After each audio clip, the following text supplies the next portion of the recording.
Okay, let's move to So Disappointed in Daytona, Florida. There's a bunch of O's in that so disappointed.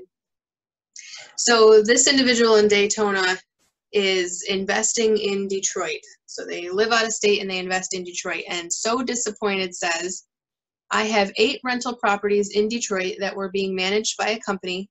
They assigned the management of my properties to another company without my approval and without any contract.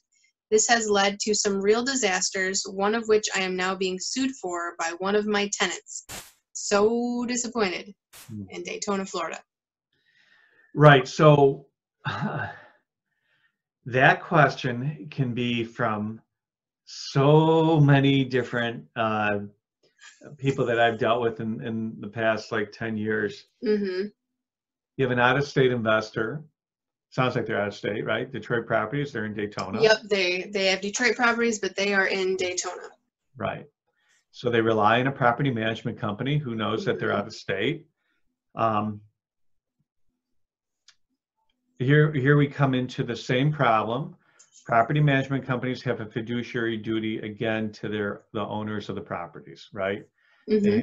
They're acting as an agent on the best interest of the property owner. That's number one.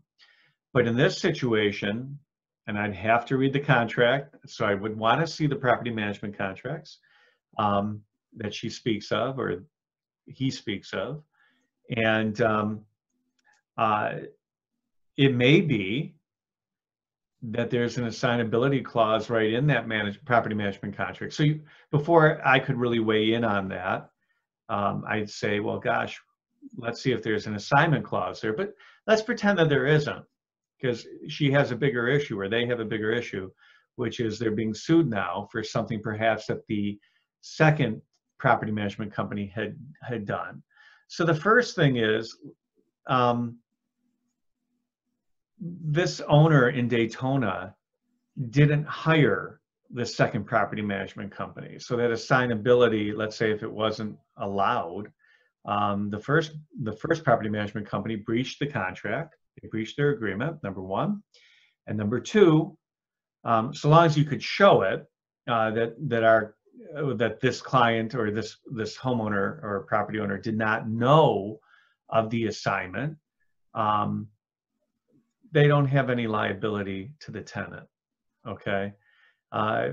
Now, if this tenant can show, oh, I communicated with the property management company and the owner, and you can see communication going back and forth. Even let's say the second property management company forwarded a check for rent, and there's some type of communication that there's an acknowledgement of this rent. Well, there's something called a parent authority, APPARENT, not a parent's authority, but a parent authority. And it may be that this owner could be liable. So it needs a little bit more information. I feel like every time we do talk, at least once or twice in an evening, I'll say I need more information.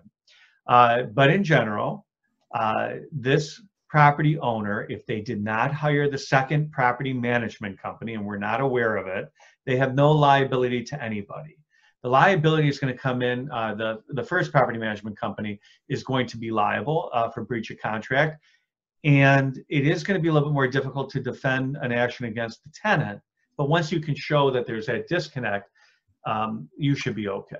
Or the property owner should be okay. How'd that sound, Blair? That sounded good. A lot of it's common sense, right? Like, but then you have to apply the law.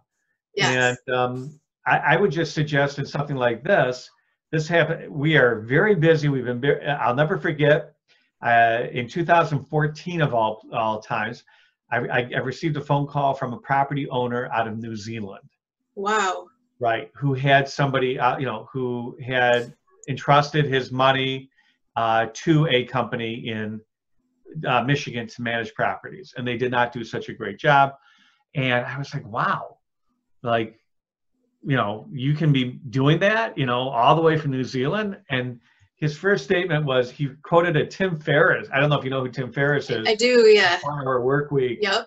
And he said something to the effect of like, oh, that Tim Ferriss, he never talked about owning property. in his book or something of that. And I'm like, you're right, because it's constantly has to be managed properly. Now, if Yes. you get the right company, of course you can kind of set it and forget it. But Hmm. property management companies, they're like everything else. There's good and there's bad. The problem with property management companies is there's a lot of people out there who they think they can do it. It's very demanding. And the past, I don't know, 6 to 7 years, what we've seen in my office is real estate agents who don't have any knowledge of owning property say, well, yeah, I can, if I'm a licensed broker, I can become a property management company as well. Yep. You But can't, it's not that easy. It's right, it's it's not not. an easy business. So No.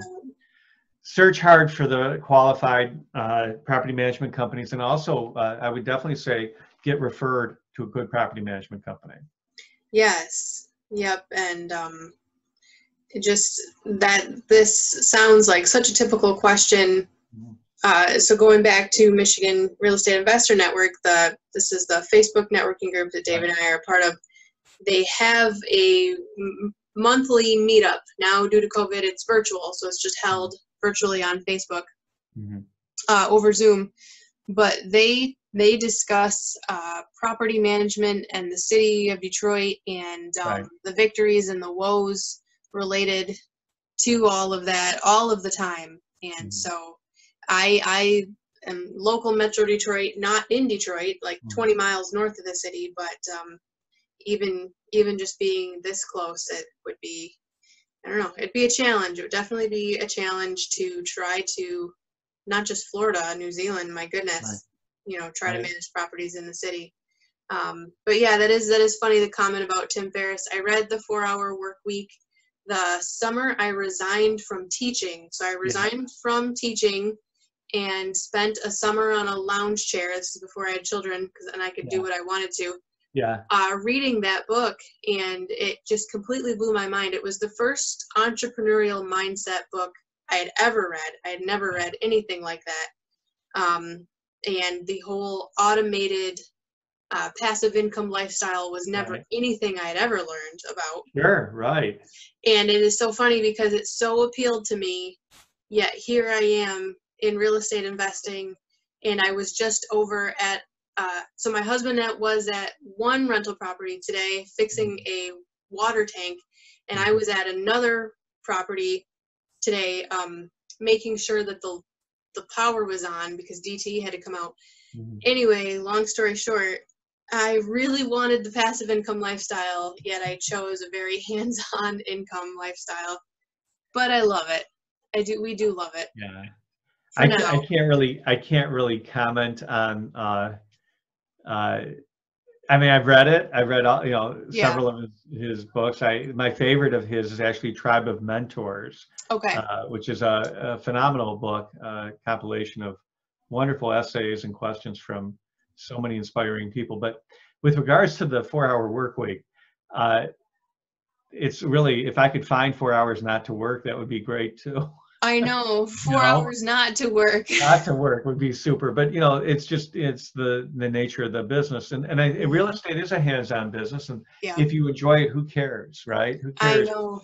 There's some weeks where I would kill for a 44-hour work week because that sounds light. Right. That's very interesting. I know it. That's so funny. But yeah, it's a story. Property management. There's some great companies out there. But I got to tell you, when people ask me for a good property management company, that's the one area I'm happy to refer. Good realtors, great title companies, great accountants. There's so many great people out there. The one area I really don't like to refer, I always say when people ask, especially I say, hey, do you have a good property management company? I'm always like, well, you should really ask around.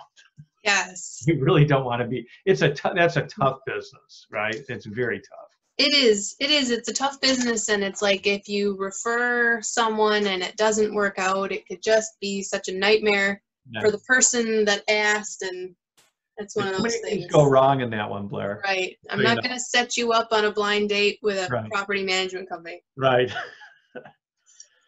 Anyways. Okay, let's